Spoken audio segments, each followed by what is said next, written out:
Halo, selamat pagi maupun selamat siang bagi kita semua. Adapun materi kita pada hari ini yaitu mengenai tumbuh dan berkembangnya semangat kebangsaan, di mana materi hari ini berkaitan kepada materi kita yang minggu yang lalu tentang kondisi masyarakat Indonesia pada masa penjajahan. Baiklah, dengarkan penjelasan singkat mengenai materi kita bab 4 bagian C, yaitu tumbuh dan berkembangnya semangat kebangsaan di Indonesia. Oke, adapun tujuan daripada pembelajaran kita pagi hari ini, pada saat hari ini, yaitu yang pertama, siswa mampu menganalisis pergerakan kebangsaan Indonesia dalam perjuangan kemerdekaan Indonesia. Yang kedua, siswa dapat mendeskripsikan perjuangan pergerakan kebangsaan pada masa pendudukan Jepang. Yang ketiga, siswa dapat menjelaskan perubahan masyarakat Indonesia pada masa penjajahan dengan baik dan benar. Dan yang keempat, tujuan pembelajaran yang keempat yaitu siswa dapat menyajikan hasil analisis daripada perubahan masyarakat Indonesia pada masa penjajahan. Dan kompetensi dasar yang akan kita capai yaitu kompetensi 3.4 yang berkaitan tentang menganalisis kronologi perubahan dan kesinambungan ruang maupun geografis, politik, ekonomi, pendidikan, sosial, dan budaya dari masa penjajahan sampai tumbuhnya semangat kebangsaan. Kompetensi dasar yang kedua yaitu 4.4, yaitu menyajikan kronologi perubahan dan kesinambungan ruang atau geografi, politik, ekonomi, pendidikan, sosial, dan budaya dari masa penjajahan sampai tumbuh dan berkembangnya semangat kebangsaan. Baik, itulah kompetensi kita. Kita akan masuk kepada yang namanya pertama, yaitu latar belakang munculnya nasionalisme di Indonesia. Oke, di sini sudah Ibu tampilkan yang namanya gambar. Silakan nanti kalian analisis apa yang kejadian di pada gambar tersebut. Oke. Pertama, latar belakang munculnya nasionalisme di Indonesia. Di mana yang pertama, latar belakang yang pertama yaitu mengenai perluasan pendidikan. Latar yang kedua yaitu mengenai kegagalan perjuangan di berbagai daerah. Yang ketiga, rasa senasib sepenanggungan. Yang keempat, berkembangnya berbagai organisasi etnik kedaerahan. Yang kelima, berkembangnya berbagai paham baru. Yang keenam, berbagai peristiwa dan pengaruh dari luar negeri. Itulah latar belakangnya. Yang pertama kita akan membahas yang namanya perluasan pendidikan. Oke. Pemerintah Hindia Belanda menerapkan kebijakan politik etnis pada tahun 1901, yaitu dalam bidang irigasi atau perairan, emigrasi atau transmigrasi, dan edukasi atau pendidikan, di mana kebijakan politik etnis memungkinkan berdirinya sekolah-sekolah di berbagai daerah yang ada di Indonesia. Yang kedua, perluasan pendidikan yang kedua dapat dilihat daripada mulai abad ke-20, perkembangan pendidikan diselenggarakan secara swasta juga semakin banyak, yang dimana perkembangan pendidikan bukan hanya diselenggarakan oleh pemerintah, tetapi juga oleh organisasi sosial dan keagamaan, misionaris atau agama Katolik, dan Zending atau agama Protestan, mendirikan berbagai sekolah di pusat-pusat penyebaran agama Kristen. Di beberapa kota, berkembangnya pendidikan berdasarkan keagamaan seperti Muhammadiyah, Persatuan Islam, Nahdlatul Ulama, dan sebagainya. Sekolah kebangsaan juga tumbuh seperti taman siswa dan sekolah-sekolah yang didirikan oleh organisasi pendidikan, yang dimana sekolah yang didirikan atau sering disebut dengan taman siswa, yaitu pendiri daripada sekolah taman siswa yang kita kenal disebut dengan Ki Hajar Dewantara, yang dimana Bapak Ki Hajar Dewantara memiliki 3 moto pendidikan dalam hidupnya, atau moto itu ada dan sering kalian gunakan ketika kalian memakai yang namanya topi pada hari Senin, yaitu Tuturi Handayani. Itulah moto yang diberikan daripada Bapak Ki Hajar Dewantara sebagai Bapak Pendidikan. Oke. Yang kedua, kita akan membahas yang namanya kegagalan perjuangan di berbagai daerah. Yang dimana kegagalan yang pertama, berbagai bangsa Indonesia menyadari berbagai penyebab kegagalan-kegagalan perjuangan kemerdekaan pada masa lalu. Salah satunya kegagalan perjuangan tersebut adalah perlawanan yang bersifat kedaerahan. Yang kedua, kegagalan yang kedua, memasuki abad ke-20, corak perjuangan bangsa Indonesia berubah dari bersifat kedaerahan menuju perjuangan yang bersifat nasional, yang dimana bangsa Indonesia menemukan identitas kebangsaan sebagai perekat perjuangan bersama. Paham kebangsaan atau nasionalisme sarana perjuangan yang sangat kuat. Corak perjuangan nasional bangsa Indonesia ditandai dengan momentum penting, yaitu diiklarkannya Sumpah Pemuda pada tanggal 28 Oktober tahun 1928. Yang ketiga, yaitu rasa senasib sepenanggungan, di mana dikatakan rasa senasib sepenanggungan ini adalah perluasan kekuasaan bangsa barat di Indonesia telah dipengaruhi dengan perubahan politik, ekonomi, dan sosial bangsa yang ada di Indonesia, di mana tekanan pemerintah Hindia Belanda pada masa Indonesia telah memunculkan perasaan kebersamaan rakyat Indonesia sebagai bangsa yang terjajah. Hal ini yang mendorong tekad bersama untuk menghimpun kebersamaan dalam pergerakan kebangsaan yang ada di Indonesia. Seperti yang sudah Ibu jelaskan pada materi kita yang pertemuan pertama di bab 4, yaitu orang-orang barat datang ke Indonesia yang tujuannya semula hanya yang namanya untuk jalan-jalan saja. Tetapi ketika mereka mengetahui bahwa Indonesia memiliki kekayaan alam yang sungguh luas, sungguh banyak, tetapi tidak dibarengi dengan yang namanya sumber daya manusia atau pengetahuan manusia itu sendiri dengan baik, maka disitulah kesempatan daripada orang-orang bangsa barat itu datang ke Indonesia dan mengubah strateginya menjadi penjajah, yang dimana Indonesia dijajah oleh Belanda selama 350 tahun. Kalian bisa mencari di informasi-informasi seperti apa pada masa penjajahan Belanda di Indonesia. Oke. Yang keempat, yaitu perkembangan organisasi kedaerahan dan keagamaan, di mana pada kegagalan ini, yaitu organisasi etnis banyak didirikan agar para perantau di kota-kota besar, yang dimana tujuannya mereka membentuk perkumpulan berdasarkan latar belakang etnis.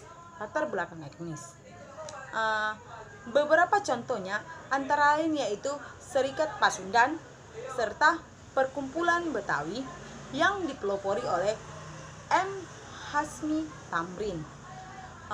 Selain organisasi etnis, juga muncul beberapa organisasi kemerdekaan kedaerahan seperti yang namanya Tridharmo pada tahun 1915, yang kedua Jong Java pada tahun 1915, yang ketiga Jong Sumatra Menen Bon pada tahun 1917.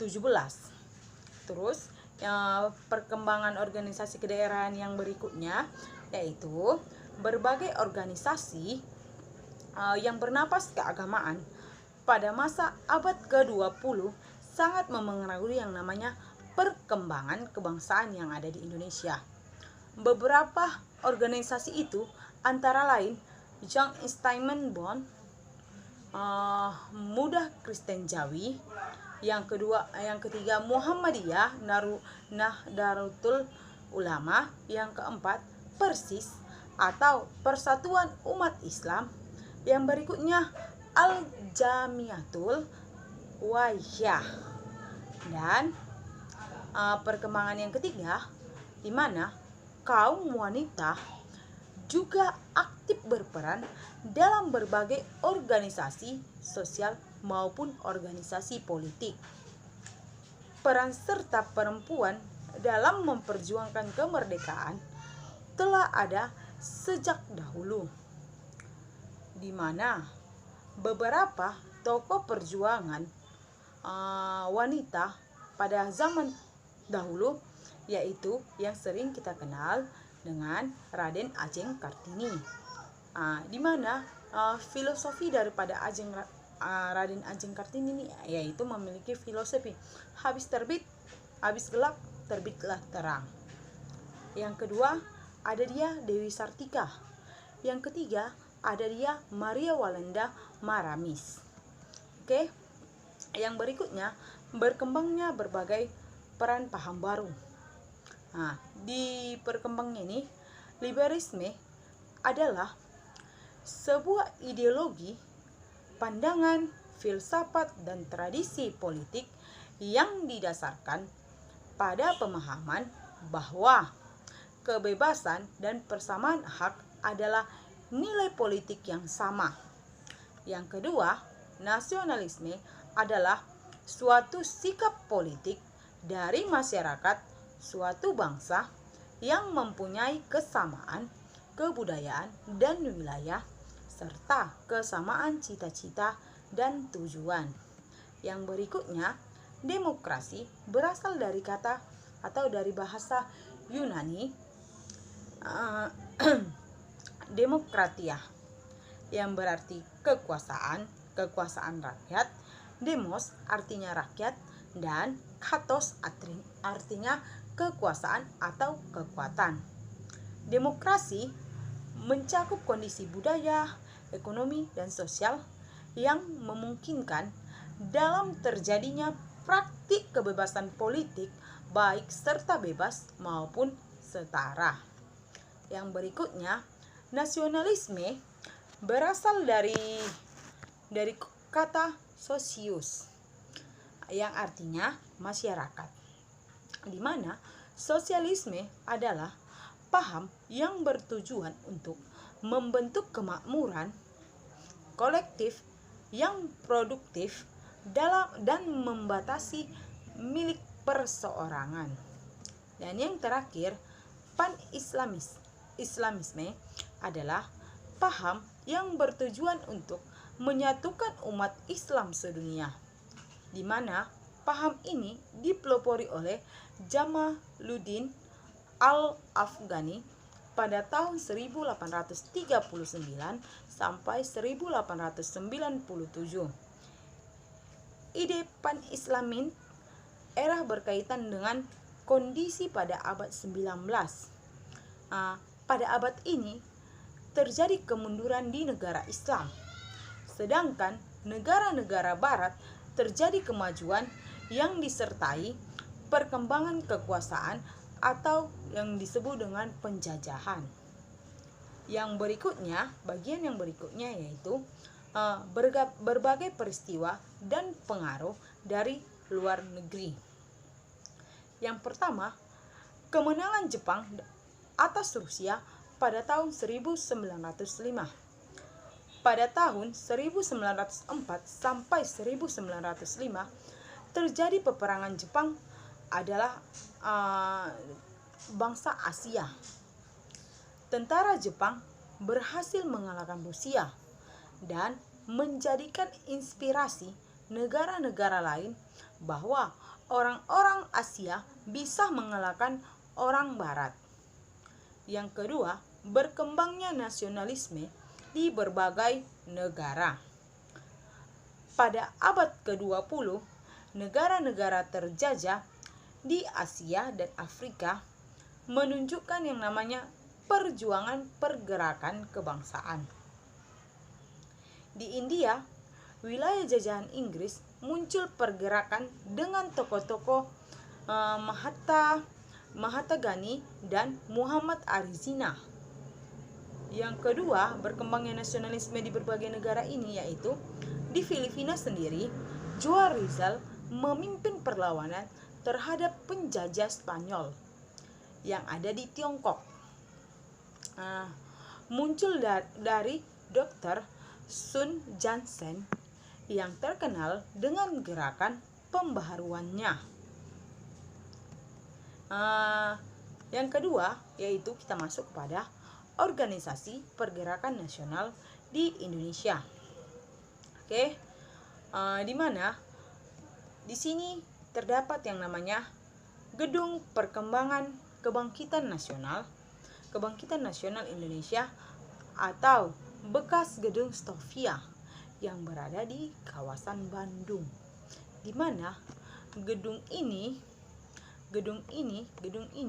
merupakan bebas Stovia yang sangat penting artinya bagi kebangkitan nasional di Indonesia, museum yang sekarang digunakan.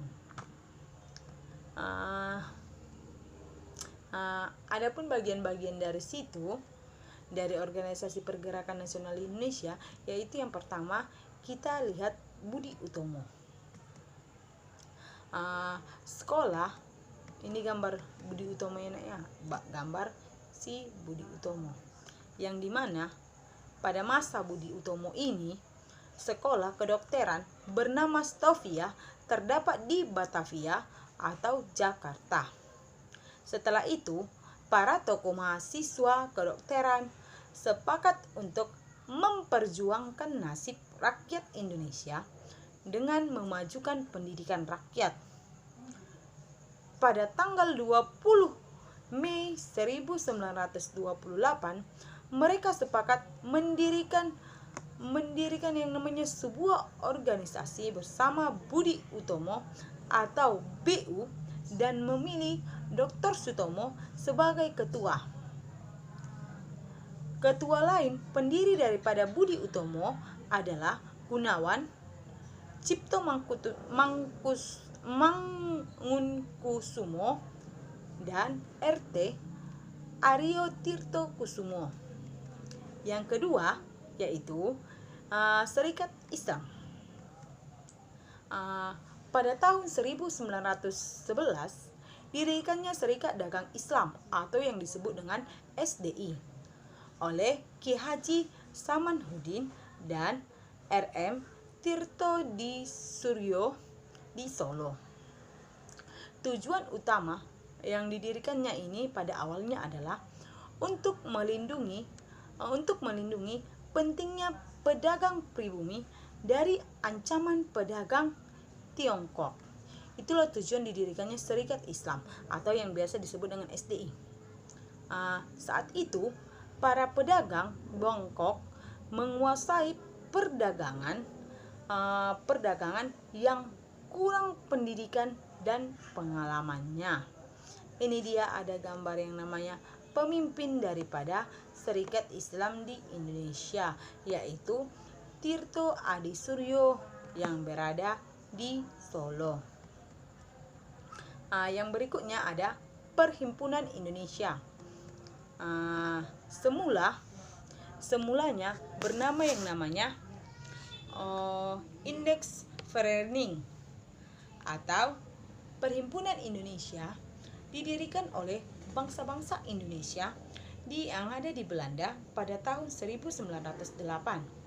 Pada tahun 1922, Index Vereniging berubah nama menjadi Indonesisch Vereniging dengan kegiatan utama yaitu politik. Kemudian pada tahun 1925 berubah menjadi Perhimpunan Indonesia atau PI. Nama majalah Hindia Putra yang kemudian berubah menjadi Indonesia Merdeka. Adapun tokoh-tokoh PI yaitu Muhammad Hatta, Ali Sustromidjojo, Abdul Majid Joyo Diningrat, Iwakusuma Mantri, Sastrowulyono Sartono, Gunawan Mangunkusumo, dan Nazir Datuk Pamuncak. Ini adalah yang namanya simbol daripada Perhimpunan Indonesia di tahun 1908 sampai 1923. Yang berikutnya ada Partai Nasional Indonesia. Partai Nasional Indonesia atau PNI didirikan pada tanggal 4 Juli 1927 di Bandung, dipimpin oleh Insinyur Soekarno. Yang tujuan PI ini ialah Indonesia merdeka dengan ideologi nasionalisme. Kemudian, adapun kegiatan politik dari PNI ini dianggap mengancam pemerintahan Belanda, sehingga para tokoh PNI ditangkap dan diadili pada tahun 1929, di mana yang diadili di situ yaitu yang pertama adalah Soekarno, yang kedua adalah Mas Koen, yang ketiga adalah Gatot Mangkuraja, dan Supriyadinata diadili oleh pihak Belanda. Pembelaan Soekarno di hadapan pengadilan diberikan dengan judul Indonesia Menggugat. Itulah yang menyebabkan Insinyur Soekarno ditarik paksa oleh bangsa Belanda atau yang sering dikenal sebagai Kongres. Oleh bangsa Belanda lalu dimasukkan ke dalam penjara bawah tanah. Oke. Yang ketiga, pergerakan nasional pada masa pendudukan Jepang. Oke, di sini ada gambarnya, nak. Bagaimana gambarnya itu? Proses dan latar belakang penguasaan Jepang di Indonesia. Di mana proses yang pertama pada tanggal 7 Desember 1941 meletusnya Perang Asia Pasifik yang diawali dengan serangan Jepang ke pangkalan Angkatan Laut Amerika Serikat di Pearl Harbor atau HW. Ini sudah ada gambarnya, nak, ya. Bagaimana serangan itu sudah ada gambarnya. Yang berikutnya yaitu di mana yang berikutnya itu pada tanggal 8 Desember 1941 Amerika Serikat, Inggris, dan Belanda mengumumkan perang kepada Jepang, sehingga berkobarlah Perang Asia Pasifik. Gambarnya sudah ini tertera, ya. Oke. Di mana keberhasilan daripada Perang Asia Pasifik membuat Jepang berhasil menguasai wilayah Asia Tenggara dengan taktik cepat, yaitu Indochina, Malaysia, dan Burma, Mangkutai, dan Indonesia.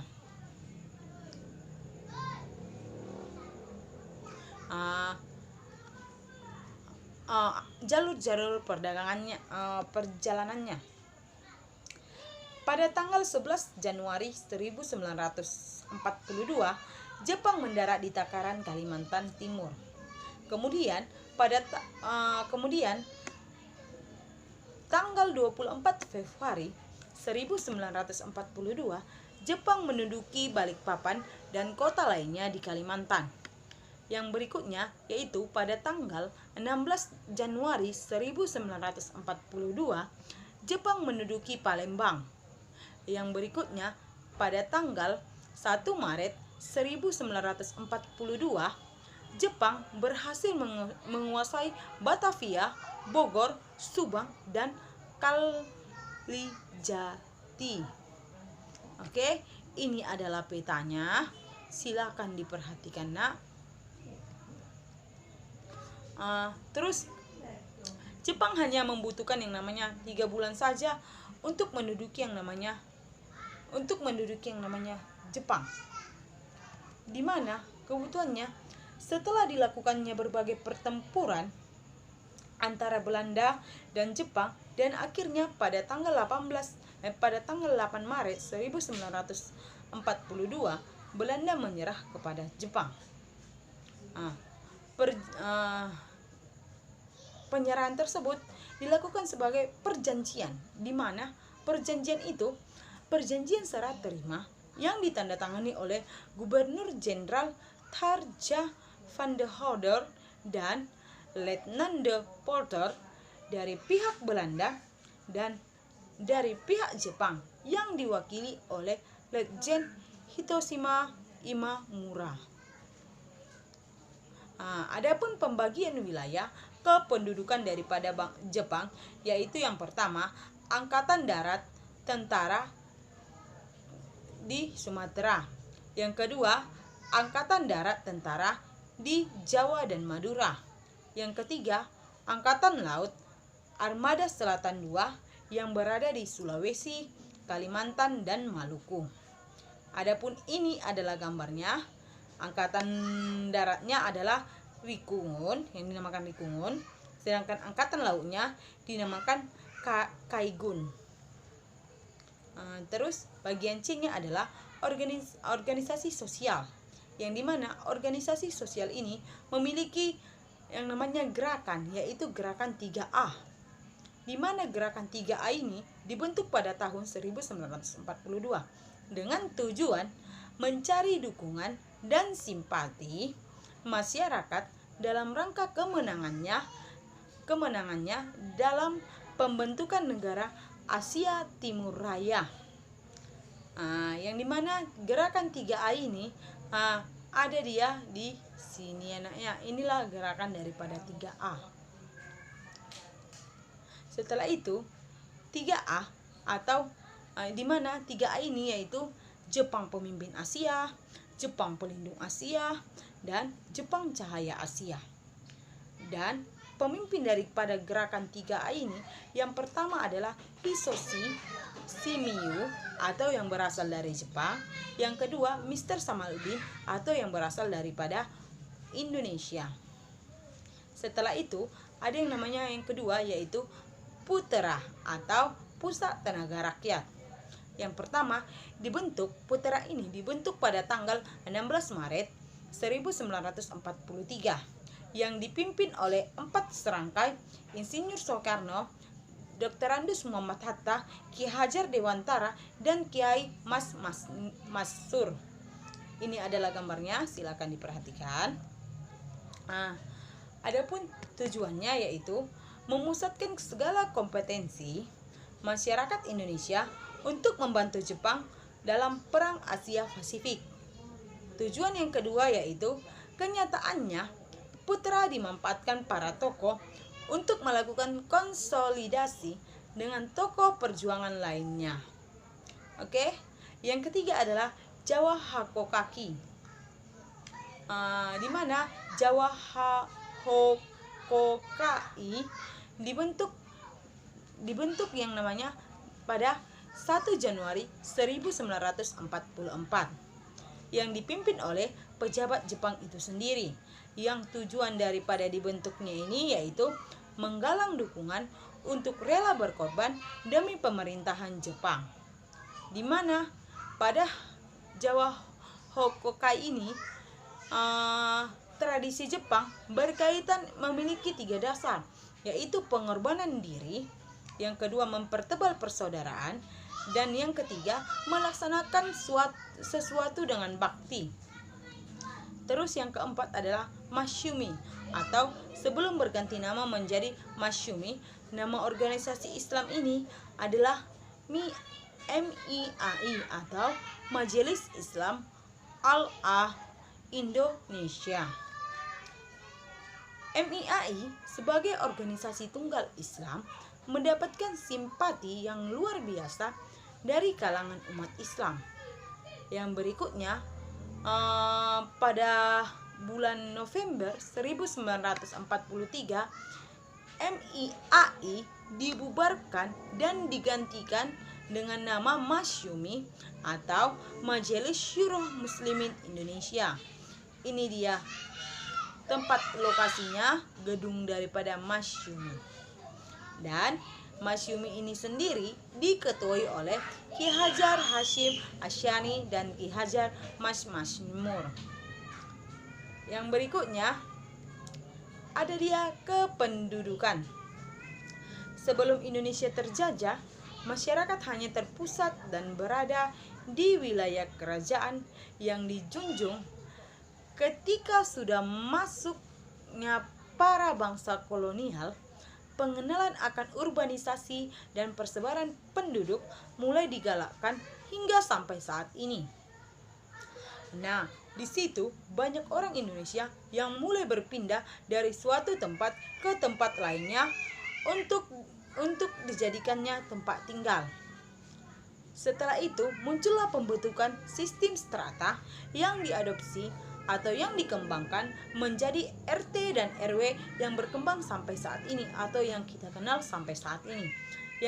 Dan juga yang namanya kelurahan yang lebih terstruktur dibandingkan masa penjajahan.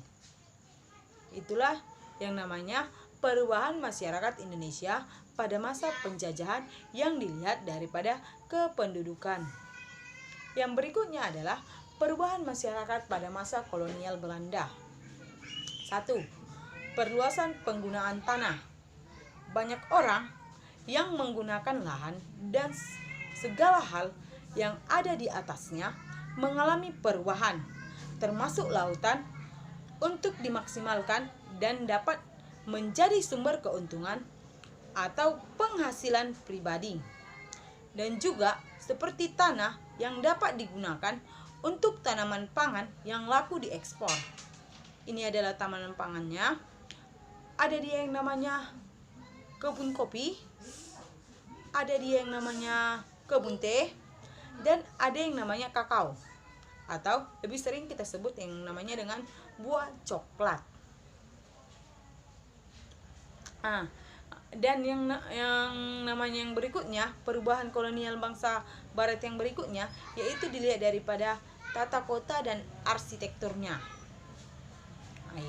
Sistem tata kota yang kuno menjadi lebih modern dan bergaya ke barat-baratan. Contohnya itu perluasan irigasi untuk kota, penggunaan bendungan, hingga pendirian gedung-gedung bercorak arsitektur barat. Contoh perkembangan peninggalan zaman Hindia Belanda yaitu yang namanya perkebunan teh Pangilaran di Kabupaten Batang, Jawa Tengah sudah ada sejak tahun 1898. Yang kedua yaitu adanya saluran irigasi bendungan Komering 10 atau BK10 di Desa Gumawang, Belitung, Madang Jawa Raya, yang dimana Kabupaten Oku Timur, Sumatera Selatan. Dibangun sejak zaman Belanda sampai sekarang, mampu yang namanya mengairi daerah sekitaran dan menjadikannya menjadi lumbung padi di Sumatera Selatan. Ini gambarnya, gambar daripada perkebunannya dan gambar daripada irigasinya. Oke. Yang kedua yaitu bagian yang kedua adalah persebaran penduduk dan urbanisasi. Sejarah transmigrasi Indonesia terutama terjadi pada akhir abad ke-12 dengan tujuan utama transmigrasi pada masa tersebut adalah untuk menyebarkan tenaga kerja murah di berbagai perkebunan di Sumatera dan Kalimantan. Selainnya itu, pembukaan perkebunan pada masa kolonial Belanda di Indonesia telah berhasil mendorong yang namanya persebaran penduduk yang ada di Indonesia. Yang ketiga, pengenalan tanaman baru. Akibatnya, pengaruh pemerintahan kolonial Belanda di satu sisi ini memiliki pengaruh yang positif dalam mengenalkan berbagai macam tanaman dan teknologi dalam pertanian dan perkebunan. Beberapa tanamannya bisa diekspor, yang diperkenalkan dan dikembangkan di Indonesia. Pengenalan tanaman baru sangat bermanfaat dalam pengembangan pertanian dan perkebunan di Indonesia itu sendiri ya. Oke. 4. Penemuan tambang-tambang. Pembukaan lahan pada masa kolonial Belanda dilakukan untuk pengembangan minyak bumi, batu bara, dan logam. Pembukaan lahan untuk perkembangan ini terutama terjadi pada abad ke-12 dan abad yang namanya ke-9. Ini dia ada perluasan tambang bawah tanah, atau kalau kalian pernah yang namanya ke daerah Tarutung sana, yaitu yang kita sebut sebagai yang namanya batu lubang. Itulah hasil penemuan tambang ketika Indonesia dijajah oleh bangsa Belanda. Atau tangga 100, itu ada yang namanya hasil tambangnya juga, yaitu berupa batu lubang, yang dimana historinya atau sejarahnya batu ini bisa jebol ke yang namanya ke terminal. Itulah hasil tambang yang terjadi di Indonesia pada masa yang namanya Belanda menjajah di Indonesia. Yang kelima adalah transportasi dan komunikasi. Sistem transportasi dan komunikasi seperti kuda atau hewan lainnya. Diciptakan jalanan-jalanan kendaraan darat berupa rel kereta api, jaringan telepon, pendirian berupa kantor pos, dan diciptakannya jalan-jalan kendaraan laut berupa dermaga di berbagai daerah di Indonesia, yang tujuannya untuk mendorong mobilitas barang dan jasa agar secepatnya sampai. Oke, di sini ada peta perjalanan alur Anyer dan Penarungan. Terus ada yang namanya jalur jalur kereta apinya, dan ada yang namanya kantor pos yang sampai saat ini digunakan oleh manusia itu sendiri. Yang keenam ada perkembangan kegiatan ekonomi. Perkembangan masyarakat dalam kegiatan ekonomi pada masa kolonial Belanda terjadi baik dalam kegiatan produksi, konsumsi, dan distribusi. Kegiatan dalam pertanian dan perkebunan semakin maju dan ditemukannya berbagai teknologi pertanian yang bervariasi. Rakyat mulai yang namanya mengenal tanaman yang tidak hanya dipanen semusim. Terus pembukaan berbagai perusahaan telah melahirkan berbagai jenis pekerjaan dalam bidang yang berbeda-beda. Sebagai contoh, munculnya kuli-kuli perkebunan, mandor, dan administrasi di berbagai perusahaan pemerintahan maupun swasta. Yang ketujuh yaitu mengenal uang. Pada masa sebelumnya, kedatangan bangsa barat, masyarakat biasanya bekerja secara bergotong royong, yang dimana contohnya dalam mengerjakan sawah. Setiap kelompok penduduk akan mengerjakan secara bersama-sama dari sawah yang satu ke sawah yang lainnya. Namun pada masa kekuasaan kolonial Belanda, uang mulai diperkenalkan sebagai alat bantu pembayaran jasa tenaga kerja. Keberadaan uang sebagai barang baru dalam kehidupan masyarakat menjadi daya tarik tersendiri. Masyarakat mulai yang namanya menyayangi uang karena dianggap lebih murah digunakan.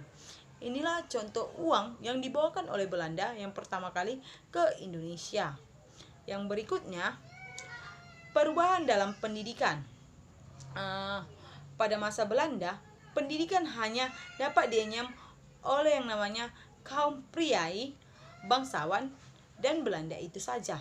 Namun, akhirnya dikembangkan sistem pendidikan yang membagikan tingkatan berdasarkan umur dan keahlian, seperti sekolah menengah, kejuruan, dan sekolah kursus.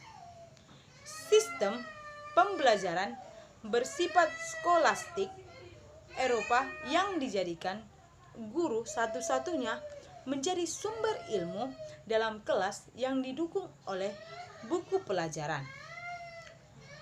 Pembagian jenjang pendidikan dikembangkan, yaitu sekolah dasar 5-6 tahun, sekolah menengah 3 tahun, dan selanjutnya. Pendidikan tinggi mulai berkembang seperti berdirinya ITB dan IPB.